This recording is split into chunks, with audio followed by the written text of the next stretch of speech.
ক্ষমতায় এলে কেউ সহজে গদি ছাড়তে চায় না।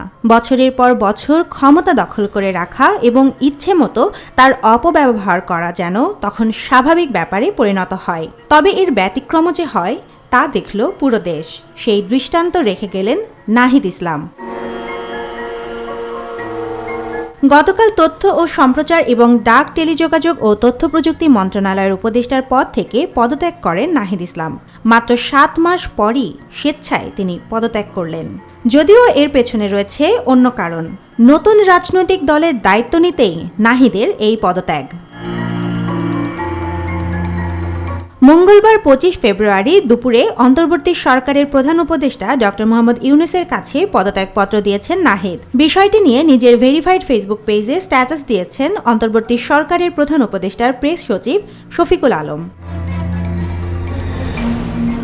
তিনি ফেসবুক স্ট্যাটাসে লিখেছেন, দেশের সাম্প্রতিক ইতিহাসের অন্যতম ধারালো রাজনৈতিক মন নাহিদ ইসলাম।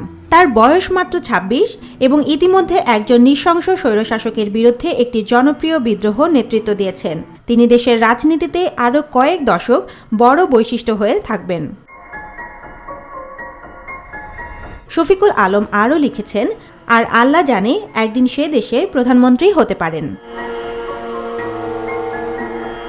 উল্লেখ্য, বৈষম্যবিরোধী ছাত্র আন্দোলনের কোটা বিরোধী আন্দোলনের সময় মুখ্য সমন্বয়কের দায়িত্ব পালন করে নাহিদ ইসলাম। পরে ছাত্র জনতার গণ অভ্যুত্থানের মুখে 5 আগস্ট ভারতে পালিয়ে যেতে বাধ্য হন শেখ হাসিনা। এরপর 8 আগস্ট ড. মোহাম্মদ ইউনূসের নেতৃত্বে অন্তর্বর্তী সরকার গঠিত হয়। আসছে নতুন দলের আহ্বায়ক পদে দেখা যেতে পারে নাহিদ ইসলামকে।